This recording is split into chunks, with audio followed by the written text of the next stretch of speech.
So now we're going to learn running rigging. Okay? Running rigging is all the stuff that moves, right? It's everything that's moving around the boat. And there are 4 types of running rigging: halyards, sheets, lines, and sail controls. Halyards, sheets, lines, and sail controls.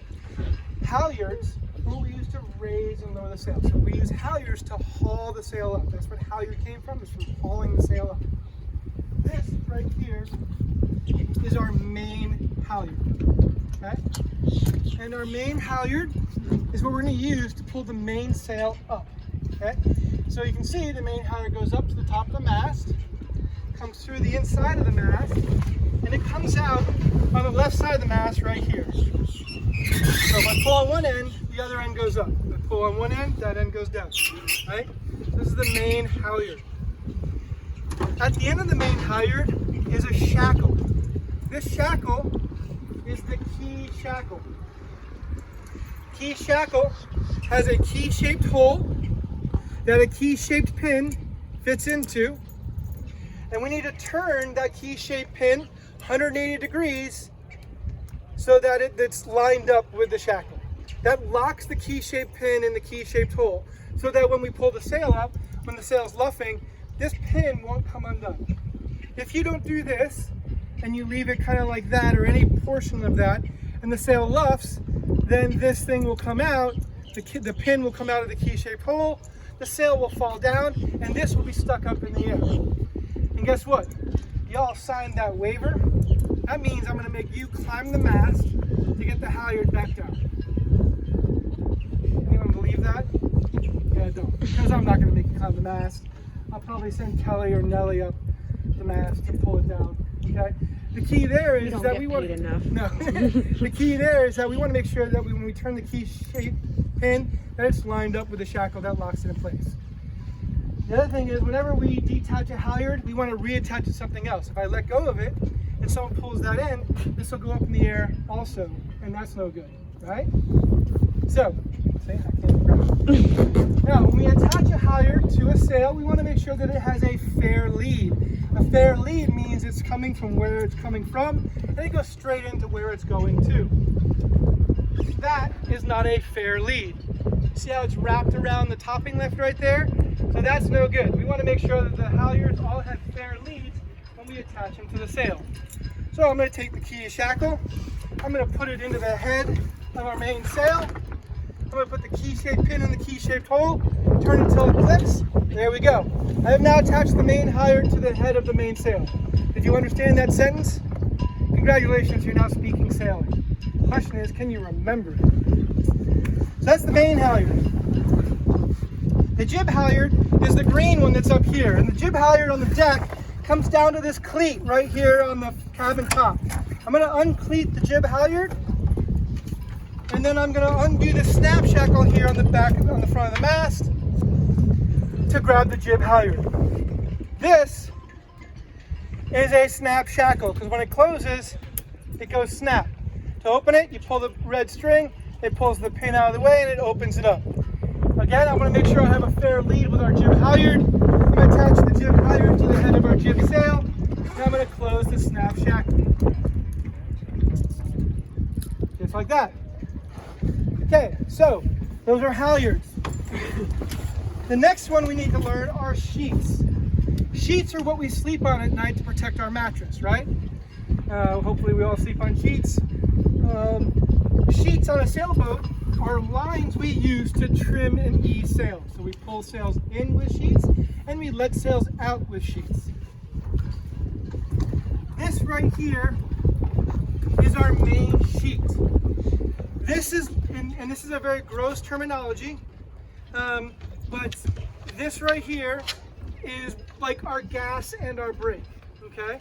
So what that means is, and this is a coil, this is one of the things you're going to learn, one of the 7 knots. We'll do that when we do rig. What that means is if I, and this is very, this definition is going to go away very quickly, but it's like our gas and our brake. If I'm going too fast or heel too over, I uncleat the main sheet and the main sheet goes out and the mainsail goes out. If I want to go faster or heel over more, I pull the main sheet in and it pulls the sail in, okay? So that's like stepping on the gas. This is like stepping on the brake, okay? Now, all sailboats use two very basic principles in order to work: mechanical advantage and friction. This is an example of mechanical advantage. Whenever we have a pulley, they're called blocks, okay? So this is a block, this is a block, this is a block, a couple of blocks up there. The reason why it's called a block, because it originated from a block of wood, and it literally was a hole drilled in it, and the line went through the hole. And then as humans got smarter, they made that hole not straight, but rounded, right? To make it easier for that line to go around the hole, right? Around in through the block. And then they got smarter. They started making, instead of just a hole, they started making a pulley and put a pin through that. So now this round thing spun that the line went through. It's still made out of wood. And then we became smarter. We started using things like metal, right? And then we started using things like plastic and fiberglass and carbon fiber to make these blocks. They're still called blocks because the original design was literally a block of wood, okay? Now, when you have two blocks in a straight line with each other, with line traveling up and down, it's called a block and tackle. So this right here, this whole system, this main sheet system, is a block and tackle. This is a 1, 2, 3, 4 to 1 ratio. Okay, so that means if I can pull 50 pounds, I now can pull 200 pounds, right? Because of this 4 to 1 ratio. It's a 4 to 1 strength increasing, right? Mechanical advantage. The downside to this type of a setup is if I want this to go out, I need 4 times the amount of line for it to go out because it has to go up and down, right? Which is why we have all of this here, okay? So this main sheet, block and tackle, okay? This is what we use to pull the sail in and let the sail out. To stop the sail, or the main sheet, to stop the sheet, there's this thing called a cleat. This cleat is called a cam cleat, C-A-M, cam cleat. And the cam cleat is a very basic principle. It's got 2 cams like this that rotate, and there are springs that close the cams together, and the line gets pinched by the cam cleat. So in order to uncleat it, we pull it out of the cam cleat, and to cleat it, we pull it into the cam cleat. So this is a cam cleat. This is a cam cleat right here. This is a cam cleat right here, okay? Another type of cleat is a clam, C-L-A-M. So this is C-A-M, but a clam cleat, C-L-A-M, is a ridge like this, with my fingers are like the teeth in the ridge, and the line runs through that ridge, and the teeth bite the line into that V. This right here is a clam cleat. It's literally written on the side of it, and the line gets bit by the teeth that pulls the line into the ridge. Another example of a clam cleat is right here, okay? And then we have something called horn cleats. And the horn cleats are what are on the sides of the dock here. That is why we want to have you wear closed-toed shoes so that you don't break your toe, right? And these horn cleats, we need to tie what's called a cleat hitch. And the cleat hitch is another knot that you need to learn, okay? So I'm going to show you an example here. When we tie the cleat hitch, we want to go sharper angle to the cleat versus the larger angle, okay? So sharper angle to the cleat, we go halfway around, we go over the top underneath, we make a loop, we rotate that loop, so that we have 2 lines parallel with the 1 line on top. That is a cleat hitch on a horn cleat, okay? So we have them along the dock, but we also have it up here for our main halyard. And right here is our main halyard. So again, we're going to go sharper angle to the cleat, halfway around, over the top underneath, make a loop, rotate the loop, 2 lines parallel with the 1 line on top. That's a proper way to tie a cleat hitch on a horn cleat. Okay? Now, with the main sheet, we have 1 main sheet because the boom can swing from side to side. It's not going to get in the way, except our heads might get in the way. But our heads aren't really going to stop this thing, right? So we only really need 1 line for our main sheet. But our jib, when we try to trim in the jib with our jib sheets or jib sheet, there's a lot of stuff in the way. There's shrouds, there's masts, there's line. So we need to be able to lead that jib sheet back to the cockpit. And we're going to need 2 of them, 1 on each side. So that's why we have our 2 jib sheets right here, which are also coils. So I'm going to grab one jib sheet. I'm going to go up here to the foredeck. And we're going to use our bowline, which is the nut we just learned, to attach the jib sheet to the clew of our jib. So I have the long end of the line away, the short end in front. I'm going to take it, I'm going to make an overhand loop so the short end is on top. I'm going to grab my rabbit, here's the hole, here's the tree. The rabbit is going to go through the clew first. Then the rabbit's going to go up through the hole, around the tree, back down through the hole. I'm going to grab the 2 rabbits and the tree and pull. That is to tie the jib sheet to a bowline on the clew of the jib. So now we need to lead this jib sheet back to the cockpit. If I put the sail up right now with this wind, the sail will start to flap, which is called luffing. Luffing starts from the luff of the sail and works its way back. And the back of the sail, which is the lead and the clew, will be whipping all over the place, which will cause the jib sheet to whip all over the place, which causes this end to whip all over the place. This end is called the bitter end, and it's bitter, or aka pissed off, that it's not attached to anything. And if it's flapping in the wind and you're trying to catch it, you're going to get whipped. And then guess what? You're going to be pissed off or bitter, right? So we want to first lead the bitter end back to the cockpit, but then we want to attach it. So here's the bitter end. It's going to go through this block right here. It clicks one way, it does not click the other. We want it to click as we pull on it. And then we're going to walk back here to the cockpit. Now, it's still called the bitter end, but we want it to be attached. And the way we attach it is we tie the figure 8 or stopper knot. Make the alien's head, wring its neck, poke it in the eye, there's the 8. So now, when the sail goes up and it starts luffing, yes, it'll come all the way there, but it'll get stopped at that jib fair lead block, okay? And even though it's still the bitter end, it's not gonna be pissed off, and you're not gonna be pissed off, because now you can still grab it. Now, the only other dangerous thing on the boat, besides the boom, is this. This is called a winch. Okay? The winch turns clockwise, it does not turn counterclockwise. Okay? Does anyone know how to hitchhike? No, I call Uber. And then the bill gets sent to my credit card and my parents' credit cards. We don't hitchhike anymore. It's not safe. Don't you know there are killers out there in that? Yeah, I know. But guess what? Hitchhiking, you put your thumb out like this, right? We're gonna do the same thing with the jib sheet. Put our thumb out like we're hitchhiking, and we're gonna have the back of the hand toward the winch, wrap it around in a clockwise fashion. This way, there's no way for my fingers to get stuck in here when I'm trying to wrap the jib sheet. Because if my fingers get stuck in here, and this line goes out and pinches my fingers between the winch and the line, our fingers are gonna lose.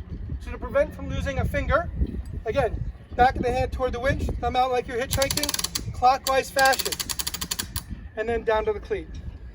Does anyone work out in this class? Who works out in this class? Anyone? You're working out? You guys are working out? What's your name? Peter. Peter? Yeah. Step on board the boat real quick. Right here, right where I was standing. Okay, Peter, I want you to grab the jib sheet, and I want you to pull on it as hard as you can. No, pull on it. No, I thought you said you worked out. Enough to do this. Keep pulling, come on. Notice he's a strong, strapping man. I am now holding onto this with 2 fingers, and you can't pull it out. This is an example of friction with mechanical advantage. Thank you, Peter. I appreciate it. One of them is because the block clicks when it comes this way, but it won't click when it goes out. The other one is that when I pull it in, it clicks this way, but it won't click when you pull out, right? That is the purpose of this winch. It makes it easier to pull in, but it won't go out, okay? So that's the jib sheet here. We would take this jib sheet and do the opposite on the other side to run it over there. Okay, you don't have to clean it when you rig the boat. So we've now learned halyards, we've learned sheets. Now we need to learn sail controls. Sail controls control the shape of the sail, okay? The first sail control we're gonna learn is this one right here. It's a wire with a key shackle on the end. This wire goes through the boom, and then it comes out right here through this clamp cleat and through this hanging block right here, okay? So this is called the out haul. And the out haul attaches to the clew with a key shackle, just like so. And I turn it till it clicks, just like the main halyard. And the reason why this is called the out haul, because when I pull on this red line, what it's gonna do is it's gonna haul the clew out to the end of the boom. So I just hauled the clue out to the end of the boom, and it tightened the foot of the sail. If I need to release the out haul, I pull the line out of the clam cleat right there, and the foot is now loose.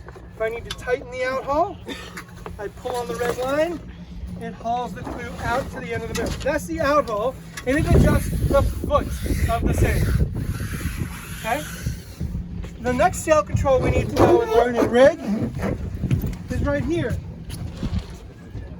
This is called the Cunningham, aka Smart Pig. Okay? It's called a Smart Pig because it is a pig that does not end up on your plate at Easter dinner. A Cunningham, right? It avoided the trap, right? Now, the reason why this is called a Cunningham is because the guy's last name was Cunningham. And the Cunningham has got this gray line right here, aka Smart Pig. It's going to go through this grommet on the sail, and there's a loop at the end of that line, and that loop will hook on the hook right here at the gooseneck, like so. Okay? The Cunningham adjusts the luff of the sail or the front edge. So far we can adjust the foot, we can adjust the luff, but what can we not adjust yet? What's the one edge left? The height of it? The leech, right? The leech is the last side we can adjust. And so when we go to pull the sail up, there are two things we need to release. One is the main sheet, because that allows the main to go out. But notice I can't pull the boom up. The reason why I can't pull the boom up here is because of the boom vang. This right here is our boom vang. This block and tackle looks very much like the main sheet. I have to release the boom vang in order to raise the boom up. Once I've released it, now the boom can raise. When we pull the boom, it's going to tighten the leech, right? So the boom vang adjusts the leech, okay? And then the last sail control will be our traveler, and we'll talk about that. That's that black bar in the middle. We'll talk about that later on in class, right? So in review, the sail controls are the out haul, attaches to the clue, and it hauls the clue out to the end, and it tightens the foot. The Cunningham attaches right here, and it adjusts the luff. The boom vang is what adjusts the leech. Two things we need to release before I raise the mainsail is the main sheet and the boom vang.